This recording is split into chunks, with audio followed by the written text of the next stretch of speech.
Yo, yo, what up? It's your boy Fro. And today I'm going to be talking about the 2024 sequel, Beetlejuice Beetlejuice, aka Beetlejuice 2. So ain't nothing to it but to do it.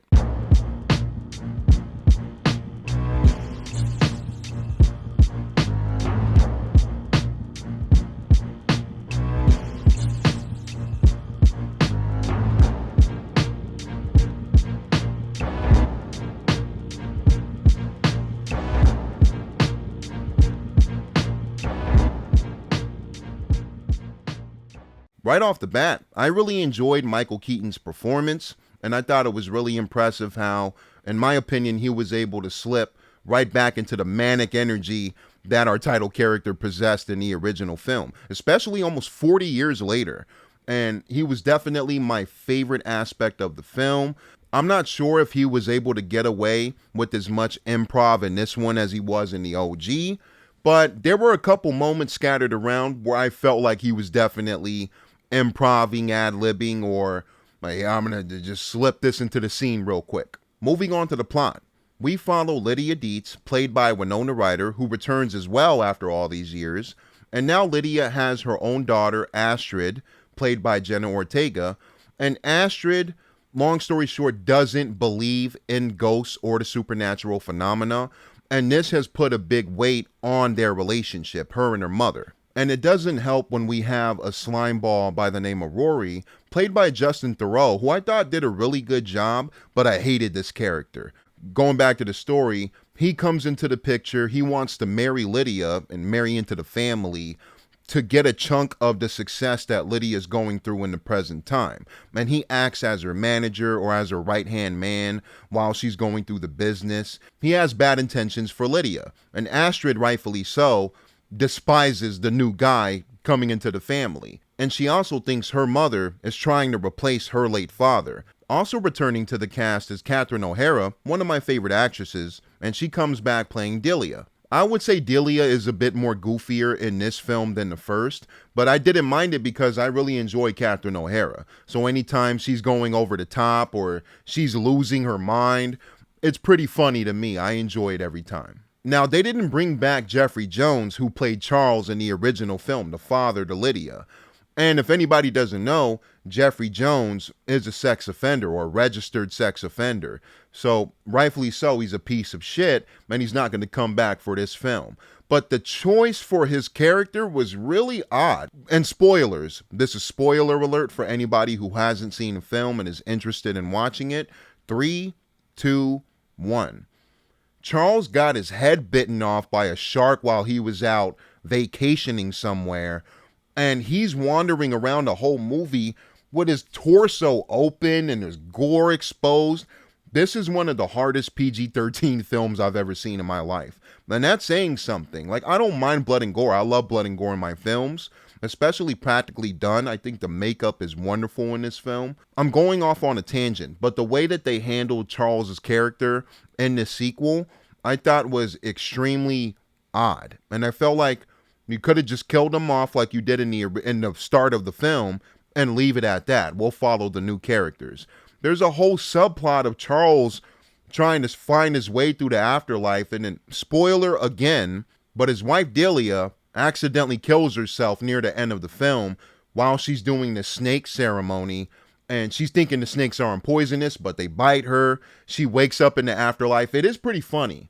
Just for her to meet up with Charles at the end of the film, and the way that it's done, I'm not sure that I really rocked with it. It was just a really odd choice. Us having to follow this guy damn near through the whole film and have his own little mini subplot or side story, definitely a bizarre choice. And in my opinion, could have left it out of the film. We also have Willem Dafoe, one of my favorite actors, playing a new character, Wolf Jackson.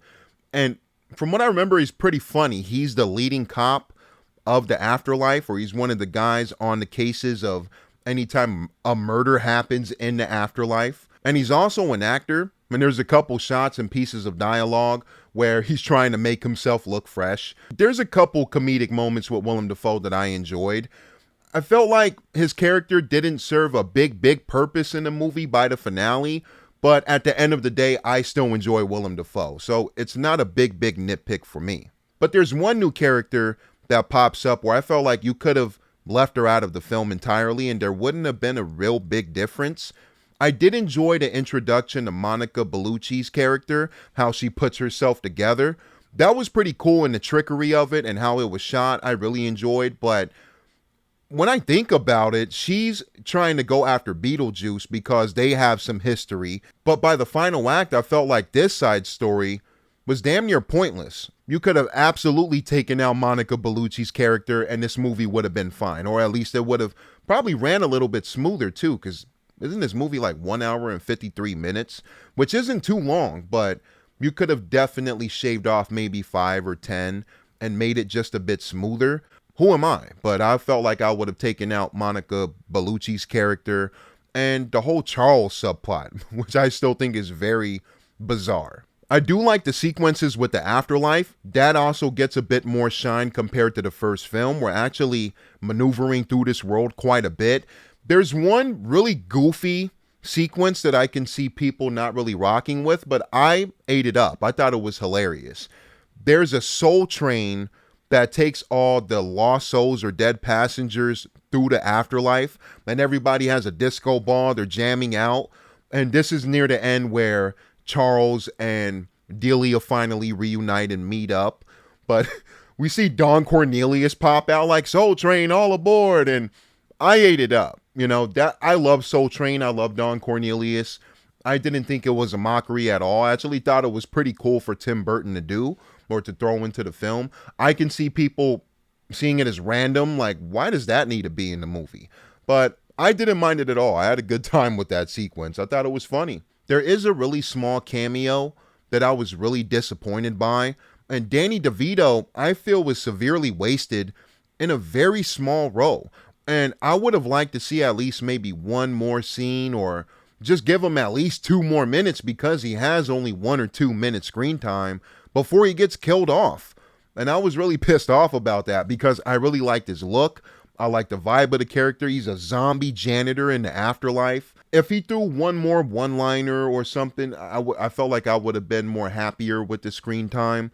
But just me, I felt like he was wasted. There is another subplot that I didn't really care for. I thought it had some really cool, interesting details about it that was kind of keeping me in. But by the end of it, I thought it kind of fell short. There's a young neighbor kid that Astrid, played by Jenna Ortega, runs into.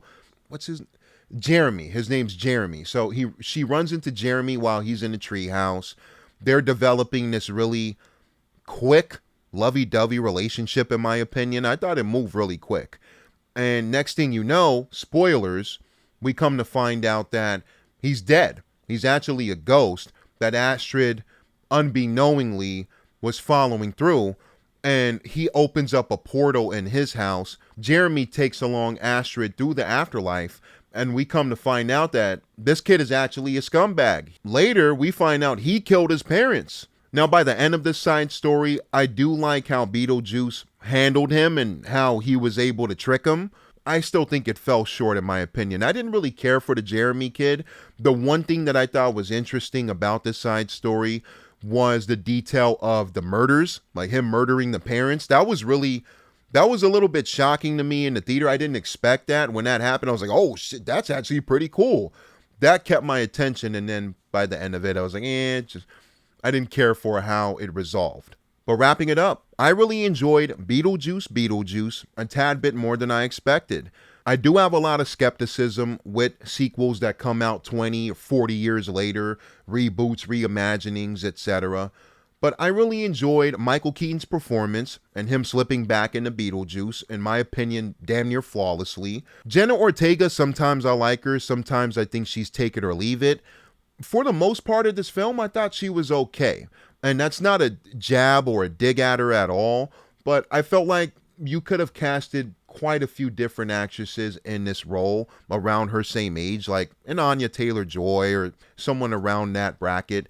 But Jenna Ortega, I think she's a good actress. Just in this film, I thought she was really meh, or kind of take it or leave it. And again, I feel like you could have taken out Monica Bellucci's character. On my first watch, I'm going to give Beetlejuice a 7 out of 10. And that's it, y'all. It's your boy Fro. What did you think about this sequel? Did you love it? Did you hate it? Did it live up to your expectations? Did you not have expectations at all? Comment below. Let me know your thoughts. But in the meantime, between time, next review. Thank you for watching. Fro. Peace.